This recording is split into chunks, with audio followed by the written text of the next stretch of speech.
Hello, my name is Blake Manwingerton, and this is Kitchen Table. Unfortunately, my other partner, Braylon Gage, cannot be here tonight because he's in Texas, so I'll be presenting alone. So Kitchen Table is an app idea that with the goal of redefining how people think about food transactions, and it does so by turning anyone's kitchen into a potential fast food carry-out restaurant. The goal is to use the app for people to be able to get on it and to become cooks and kind of have their own menu of their own special food options, that like the special food that they are good at and creating and like to create, and allow them to monetize it by selling to other people on the app. So it kind of, in an essence, lets people create their own miniature restaurant, their own miniature menus, and it kind of becomes their own little entrepreneur using food and cooking. So we built a wireframe of the app with the idea intention to be able to fully explain it and the idea and how it interfaces and works. So we'll begin with the first phone right here, first interface. It's the homepage. And so on the homepage, you have 6 options. The top 3 are kind of for exploring food. So the search is search by keyword. If you want a particular food item, you can search that way. The available now is kind of like a featured item. So you would go to available now, and you could search them by food type, by genre. So if you wanted breakfast, lunch, or menu, or if you wanted a particular food item like Mexican or sushi or something like that, you can search that way. The explore page would then be by like a Google Maps, to where it sees cooks within your radius, and you can set the radius and you just kind of like zoom out, zoom in, kind of like how Google Maps works. Same idea. And so you can kind of see what food options are available in your location. So the bottom 3, the profile, would then be like previous transactions, ratings, and so forth of that. And then cook now is kind of like how you would become a cook. It's that stage and process along that way. And inbox is people who have bought your stuff or have gone to buy your things, and then you can interface with them and talk to them and like pick up and delivery time and stuff like that. So the next interface is the breakfast menu. It's just an example. And so we have 6 options here, and so the idea is it kind of gives you featured options of nearby locations, so you can click on one of them. And then the next interface is, if you were to click on one of them, what it would bring up. It would bring up an item description. So it would have a picture of it. We want to have like sliding pictures if the cook wants to have multiple pictures on the menu. It would have the title, price, ratings, and then serving size, description, and ingredients. And so the ingredients aren't showed because you would scroll down for them. But if you wanted to buy now, you could, and then it would bring you to the calendar of what date you would then want to buy it and availability. And then once you pick your available date, you would then go to the final transaction screen interface, and it would be time pickup and quantity, and then you would purchase the item then. And so Kitchen Table isn't really kind of bound to a particular industry because it's kind of new, but the one that I would say it's most familiar with or similar to is the quick service restaurant industry. So that includes restaurants like McDonald's. However, it has some clear advantages over this industry. The biggest one being that it is probably going to be overall a healthier food option. Now, obviously, that would be determined and dependent on each menu item. Would be particular to each to the healthiness of it. However, home cooked meals tend to be healthier. People who eat home cooked meals their whole life tend to live 10 years longer. A lot of the quick service restaurants use food preservatives, and this idea would prevent that.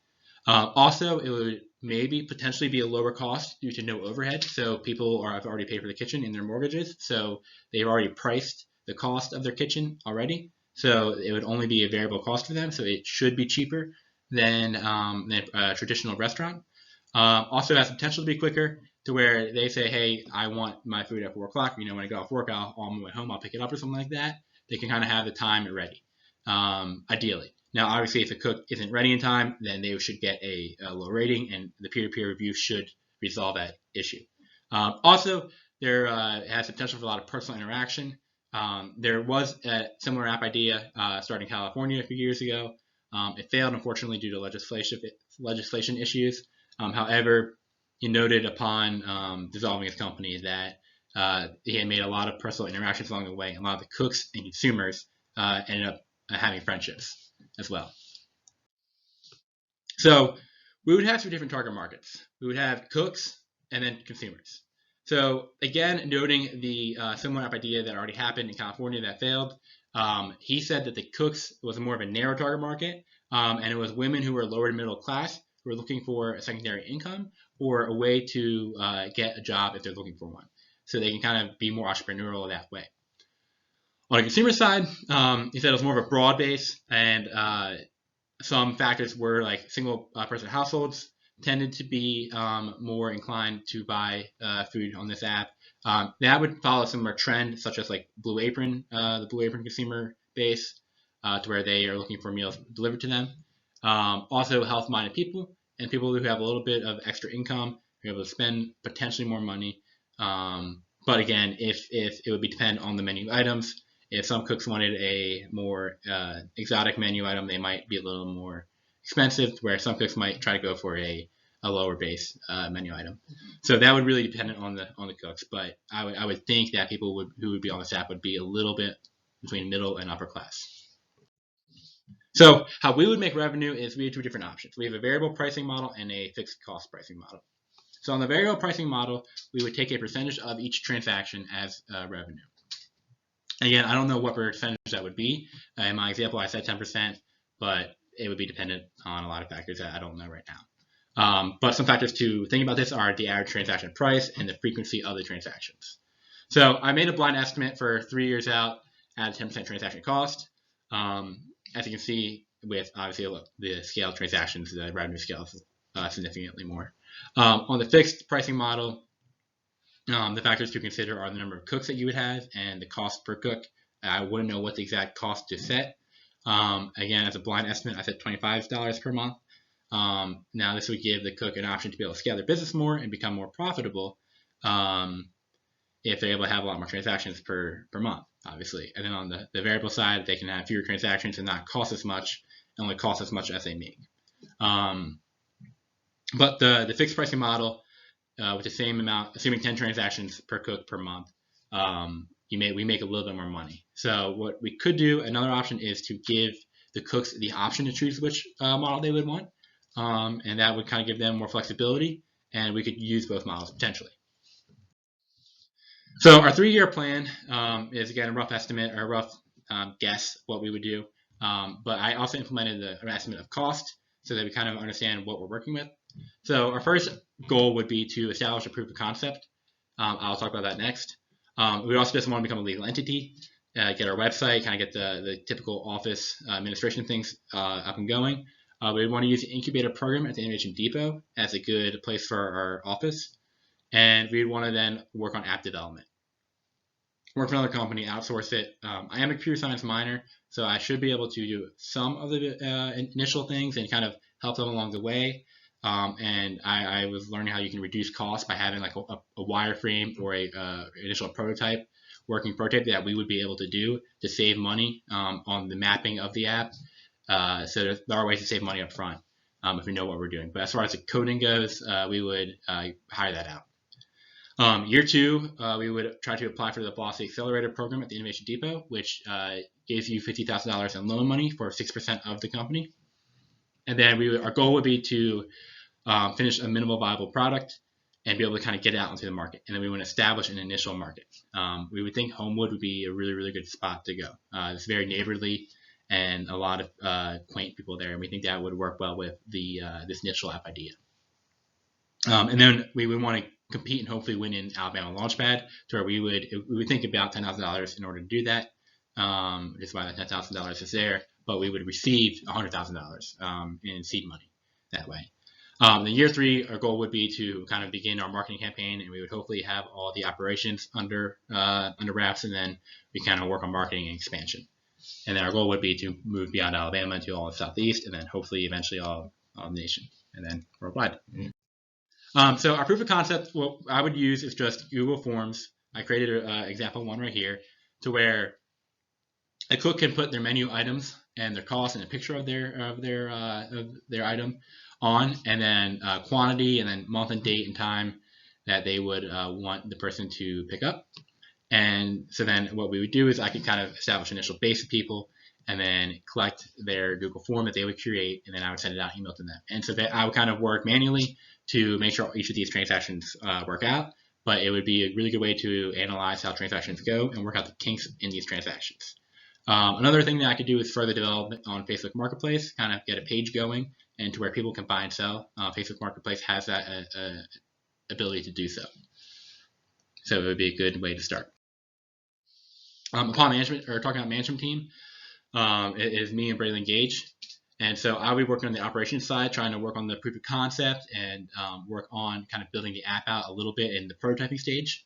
And then work on financing as well, work on having some investors, and then some of our own seed money.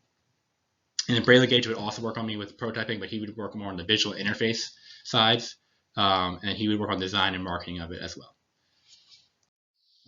So something where I think this app could really take off and a really good idea for it is if we were able to integrate with Shipt. And so how this would work is we would start with the consumer, and they would order the food. And on the Kitchen Table app, you would have the ingredients that each meal takes.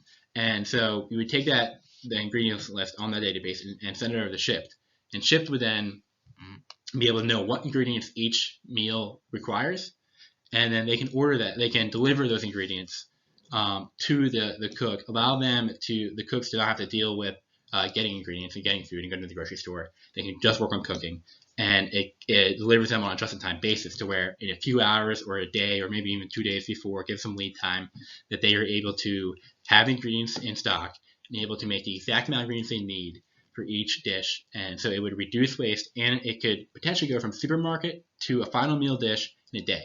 So the consumer could order the food, the database and Kitchen Table gets sent to Shipt. The Shipt person would then deliver the ingredients to the Kitchen Table cook's house. The cook cooks the meal and then prepares it for the consumer. And so it would be a really, really cool supply chain in order to get fresh food, reduce waste, and get healthier food that way and tastier. We can take this idea one step further and integrate food delivery with it. And so it would really reinvent and redefine how people think about food transactions. They typically think you go to a restaurant, you order food that they have prepared. This way, though, you use 3 different apps that all integrate together to deliver a home-cooked meal to you at your home. And so this is really a unique idea that it really works the peer-to-peer gig economy and allows people to kind of become entrepreneurs on their own. Finally, I want to talk about Kitchen Table in light of the coronavirus. I believe this actually creates a really, really good opportunity for Kitchen Table. Unfortunately, a lot of restaurants are closing, but with closures, that creates opportunity. So right now, there will be less food options for people, and they'll be looking for alternative food options. Also, I think coronavirus will make people more health conscious, and so therefore, I think they will want more fresh food rather than preservatives or food with preservatives in them. Also, people are eating at home, so they've kind of seen a return to home eating, and maybe they would want to continue that, and Kitchen Table will be a way for them to be able to still have their job and eat at home with their family. Also, something I didn't mention is that Kitchen Table provides the opportunity of a plethora of food options. Each unique person can make their own unique menu, so you can have ethnic menus, you can have exotic menus, and it really adds or allows for just variation in that. And so this is Kitchen Table. Thank you for watching. Have a good day.